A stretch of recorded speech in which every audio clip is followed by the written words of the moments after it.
नमस्कार विद्यार्थी मित्रांनो, मागील व्हिडिओमध्ये आपण पाहिलं की मध्यबिंदूचे सूत्र आणि विभाजनाचे सूत्र यावरून उदाहरणे कशी सोडवायची। तर ह्या व्हिडिओमध्ये आपण रेषेचा चढ कसा काढायचा हे पाहणार आहोत। तर इथे मी एक XY प्रतल घेतला आहे आणि ह्या XY प्रतलावर एक L लाईन घेतलेली आहे आणि ह्या L लाईनवर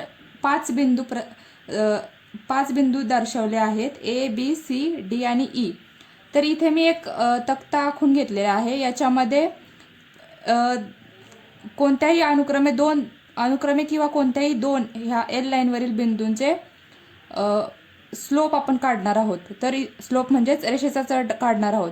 तर इथे या तक्त्यामध्ये मी पहिला बिंदू, दुसरा बिंदू, पहिल्या बिंदूचे निर्देशांक, दुसऱ्या बिंदूचे निर्देशांक आणि हे एक सूत्र असं मी मांडून घेतलेलं आहे।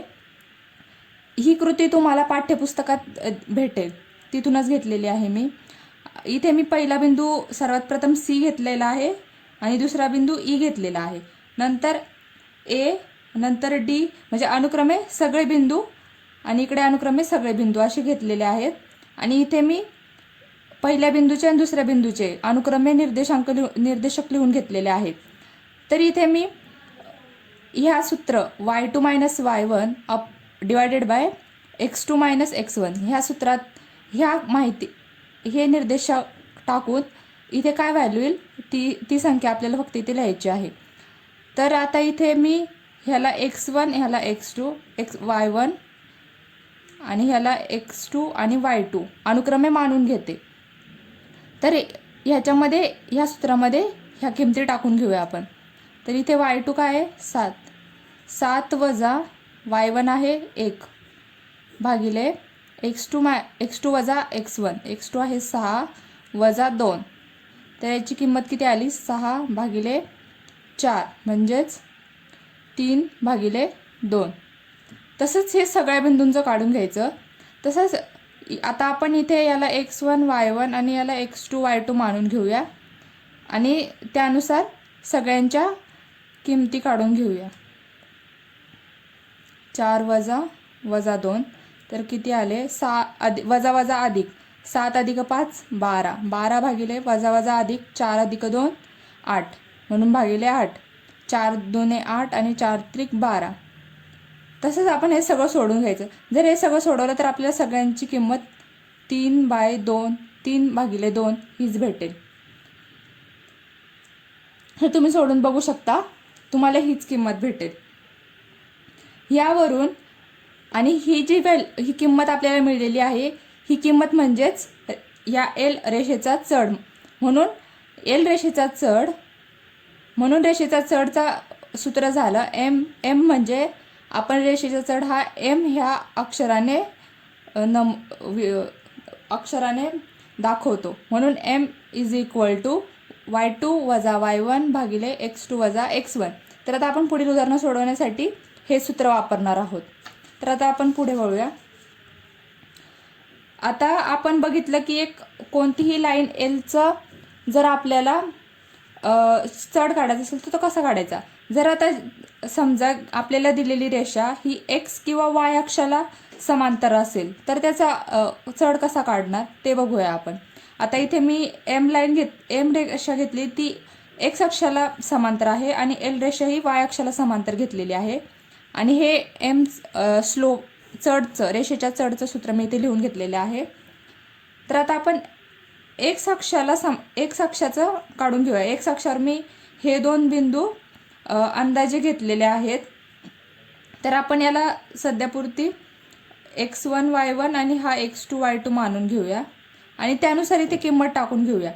x अक्षासाठी y2 आणि y1 दोघंही 0 आहेत आणि x2 वजा x1, तर याचं किंमत किती भेटेल 0 भागिले 0 0, x2 वजा x1 ची काहीतरी किंमत येईल, म्हणजे शून्याला कोणत्याही संख्येने 0ला भागलं तर आपल्याला उत्तर हे 0 भेटतं। म्हणून x अक्षाचा चढ किंवा x अक्षाला समांतर असणाऱ्या m अक्षाचा चढ हा कायम 0 असणार। तसंच आता y अक्षाचा चढ, y अक्षावर आपण हे दोन बिंदू घेतलेले आहेत, त्याच्यानुसार हे x1 y1 आणि ह्याला x2 y2 आपण मानून घेऊया. तर y आपण ह्याचे किमती टाकून घेऊया याच्यामध्ये. y2 वजा y1 आणि x2 x1 शून्य आहे म्हणून खाली शून्य येणार. तर शून्याने कोणत्याही संख्येला आपण भागू शकत नाही, म्हणून हे आपण सांगू शकत नाही याचं उत्तर काय येईल. म्हणून y अक्ष आणि y अक्षाला समांतर असणाऱ्या कोणत्याही रेषेचा चढ आपण सांगू शकत नाही. तर आता आपण इथे एक आकृती मी काढलेली आहे. ह्या आकृतीमध्ये XY प्रतल आहे आणि एक एल रेषा घेतलेली आहे मी, आणि ही एल रेषा एक्स अक्षाला थीटा ह्या कोनामध्ये म्हणजे छेदते, थीटा कोनामध्ये छेदते. तर ह्या रेषेचा चढ आपण टॅन थीटा हे सूत्र वापरून काढू शकतो. म्हणजे जी थीटाची किंमत आहे ती इथे टाकायची आणि थीटाची व्हॅल्यू टॅन थीटाची जी संख्या येईल ती म्हणजे ह्या एल रेषेचा चढ. म्हणजे आपण एमची व्हॅल्यू, एमची संख्या y2 मायनस y1 भागिले x2 मायनस x1 ह्या सूत्राने देखील काढू शकतो आणि टॅन थीटा ह्या सूत्राने देखील काढू शकतो. आणि ह्याच्यावरून आपल्याला एक गोष्ट कळाली ह्या आकृतीवरून की जेव्हा दोन रेषांचा चढ समान असतो आणि रेषा एक्स अक्षाच्या धन दिशेशी समान असते तेव्हा एक्स अक्षाच्या धन दिशेशी समान मापाचे कोन करतात. म्हणजे हा थीटा आणि हा थीटा सेम असणार, सारखा असणार. 5.3 मधील पहिला प्रश्न घेतलेला आहे. प्रश्न असा आहे की रेषांनी एक्स अक्षाच्या धन दिशेशी केलेले कोन दिले आहेत, त्यावरून रेषांचे चढ काढा. आता आपण बघितलं की रेषेचा चढ काढण्याचं सूत्र काय आहे, टॅन थीटा, आणि इथे आपल्याला थीटाची व्हॅल्यू दिलेली आहे 60 डिग्री, 60 अंश. म्हणून आपण ह्या सूत्रामध्ये संख्या टाकायची 60 अंश.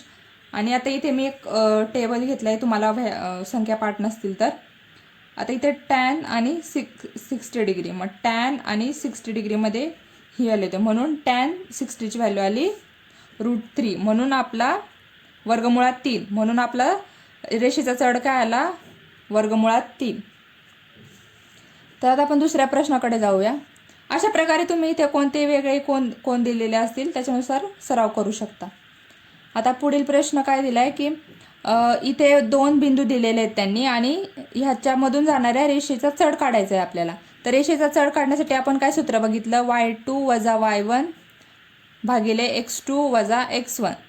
तर इथे आपण अनुक्रमे याला x1 y1 आणि याला x2 y2 मानून घेऊया आणि त्यानुसार किंमत टाकूया.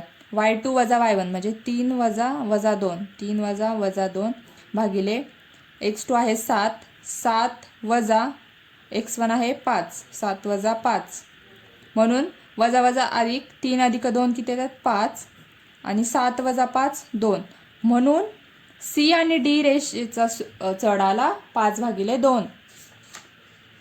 तर आता आपण पुढील संकल्पनेकडे वळूया. मी इथे XY प्रतल घेतलेला आहे आणि ह्या XY प्रतलावर एक एल रेषा आहे आणि एक टी रेषा आहे.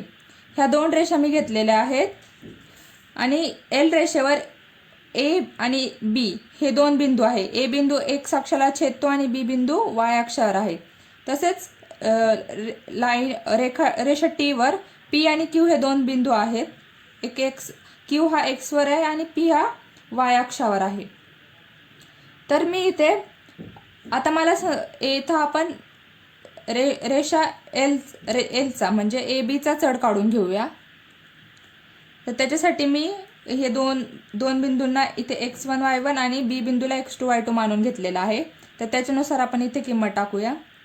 तर y2 ची किंमत आहे 3 वजा 0 भागिले x2 म्हणजे 0 वजा वजा 3. तर याची किंमत येईल 3/3 म्हणजेच 1. आता आपण रेषा PQ चा चढ काढून घेऊया. PQ मध्ये y2 आहे हा 0 वजा वजा 3 भागिले x2 चा काय आहे 3 वजा 0.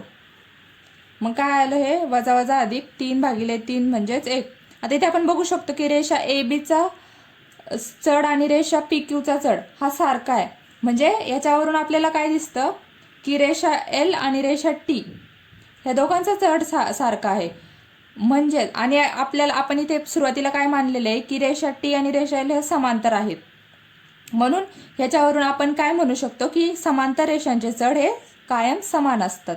तर हा मुद्दा लक्षात ठेवायचा खूप महत्त्वाचा आहे. समांतर रेषांचे चढ कायम समान असतात. तर आता आपण याच्यावर आधारित एक उदाहरण बघूया. मी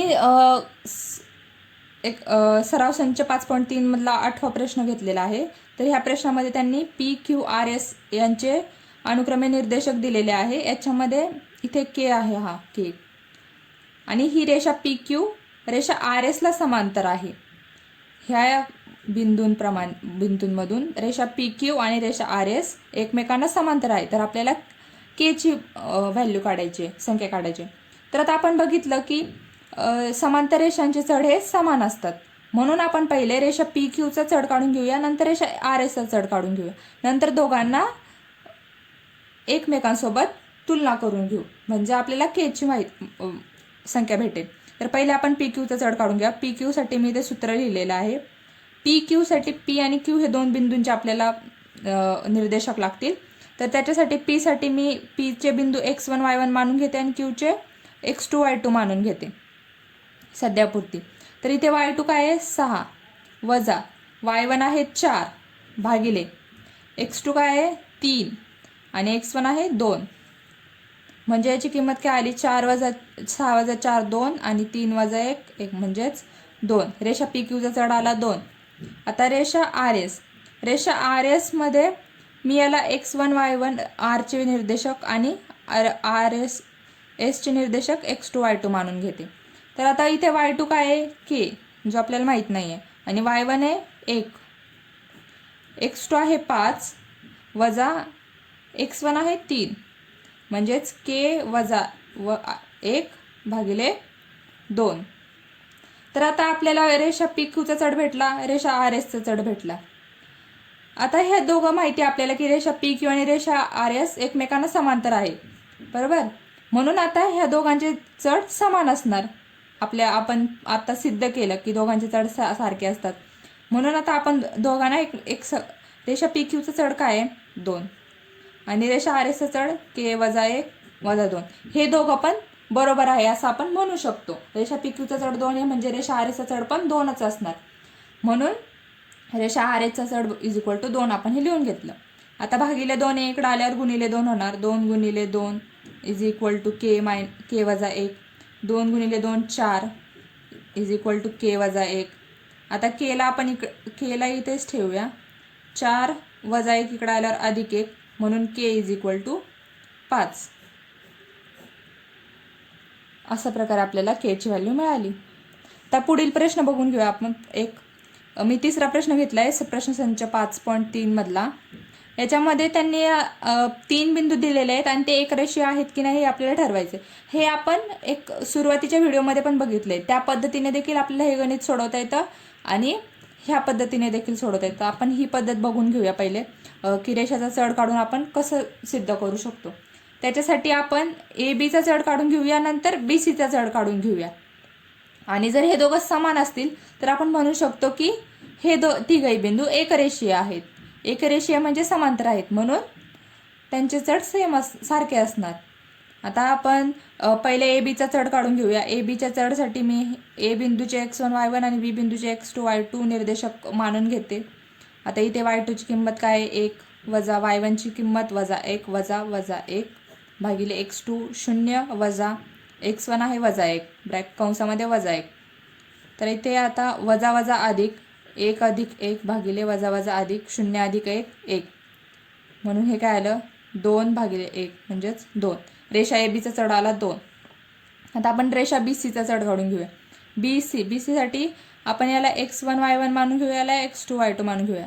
आता हे विसरायचं. हे नवीन निर्देशक झाले. इथे y2 काय आहे 3 वजा y1 आहे 1, x2 काय आहे 1 वजा x1 0, 3 वजा 1 2, 1 वजा 0 1 म्हणजेच 2. रेषा BCचा चढ आला 2 आणि रेषा ABचा चढ आला 2 म्हणजेच रेषा ABचा चढ इज इक्वल टू रेषा बी सीचा चढ. म्हणून ए बी आणि सी बिंदू एकरेषीय आहेत.